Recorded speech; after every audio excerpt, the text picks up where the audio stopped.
తెలంగాణలో Congress government form అయిన తర్వాత రీసెంట్ గా యూరియా బస్తాల కొనుగోలు కోసం ఫెర్టిలైజర్ అనే యాప్ ని ఇంట్రడ్యూస్ చేసింది. వాస్తవాలు గ్రహిస్తే what is the use of it, ఎంతమంది ఎలా ఇబ్బంది పడుతున్నారో చూడండి. ఆత్మహత్య చేసుకొని వస్తాం. ఒక్క సంచి బయటకు వెళ్తే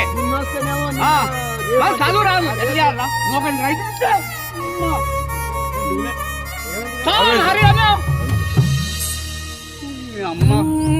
ఆత్మహత్య చేసుకుంటున్నా.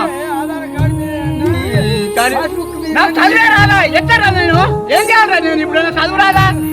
3 రూపాయలు చూసుకొని ఆడ బుక్ చేస్తున్నట.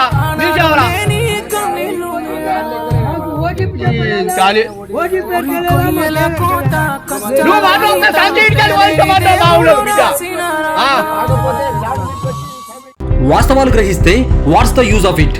తెలంగాణలో మోస్ట్ ఆఫ్ ద ఫార్మర్స్ ఇలిటరేట్సే ఉంటారు. వాళ్ళకి మొబైల్ ఫోన్ ఎలా వాడాలో కూడా తెలియదు. మొబైల్ ఫోన్ ఇంతకుముందు వాడి ఉండరు, వాళ్ళకి ఎలా వాడాలో కూడా తెలియదు. అట్లాంటి ఈ రైతులకు ఫెర్టిలైజర్ అనే యాప్ ని ఇంట్రడ్యూస్ చేసి ఈ కాంగ్రెస్ గవర్నమెంట్ రైతులను హరిగోస పెడుతుంది. ఫ్యాక్ట్స్ మాట్లాడుకుందాం.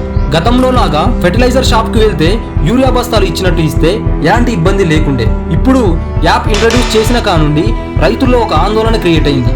యూరియా బస్తాలు కొరత ఏర్పడింది. సైట్ లో పెట్టిన 2 నిమిషాలకే బస్తాలు అయిపోవడం, రైతులు స్మార్ట్ ఫోన్లు ఉన్న వాళ్ళ దగ్గరకు వెళ్లి బ్రతిమలాడుకోవడం. చాలా మందికి అవి ఎలా బుక్ చేసుకోవాలో తెలియక చాలా ఇబ్బంది పడుతున్నారు. మీ సేవా సెంటర్లో, ఇంటర్నెట్ సెంటర్లోకి వెళ్ళి బుక్ చేయమని అడిగితే వాళ్ళు దీనికి పేమెంట్ అడుగుతున్నారు. అదేదో ఇంత ముందు లాగానే ఫెర్టిలైజర్ షాప్కి వెళ్తే బస్తాలు ఇచ్చుంటే ఇబ్బందే ఉండేది కాదు కదా. ఇట్లా నీడ్లెస్ స్కీమ్ ని ఇంట్రడ్యూస్ చేసి ప్రజలను ఇబ్బంది పెట్టడం ఎంతవరకు న్యాయం? ఇప్పటికైనా ఆలోచించండి.